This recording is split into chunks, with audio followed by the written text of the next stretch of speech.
तर मंडळी, रोज रोज सकाळच्या नाश्त्यासाठी काय बनवायचं याचा आपल्याला प्रश्न पडलेला असतो. तेच तेच खाऊनही कंटाळा आलेला असतो. तर त्यासाठी आज तुम्हाला मस्त मी झटपट होणारा नाश्ता बनवून दाखवणार आहे. तर त्यासाठी एक कच्चा बटाटा आपल्याला साल काढून किसून स्वच्छ 2-3 पाण्यामध्ये धुवून पूर्ण त्यातलं पाणी काढून घ्यायचं आहे. नंतर त्यामध्ये 1 वाटी बारीक रवा, अर्धी वाटी बेसन, खूप सारी कोथिंबीर बारीक चिरून घालायची आहे, 1 हिरवी मिरची, 1 कांदा बारीक चिरून घालायचा आहे, अर्धा चमचा आलं लसूण पेस्ट कुटूनच घालायचा आहे, चवीपुरतं मीठ आणि थोडंसं आपल्याला खायचा सोडा घालायचा आहे.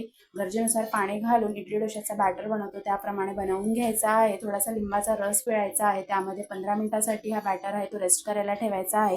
15 मिनिटानंतर तव्याला तेल लावून छान असा डोशासारखं हे बॅटर पसरवून आपल्याला दोन्ही साईडनं खमंग असं भाजून घ्यायचं आहे. आणि तुम्ही ते बघू शकता, मस्त आपला हा नाश्ता तयार झालेला आहे. तर हे तुम्ही मस्त टोमॅटो सॉससोबत किंवा हिरव्या चटणीसोबतही खाऊ शकता. तर कसा वाटला नक्की कमेंट करून सांगा आणि तुम्ही सुद्धा अशा प्रकारचा नाश्ता बनवून बघा. थँक्यू.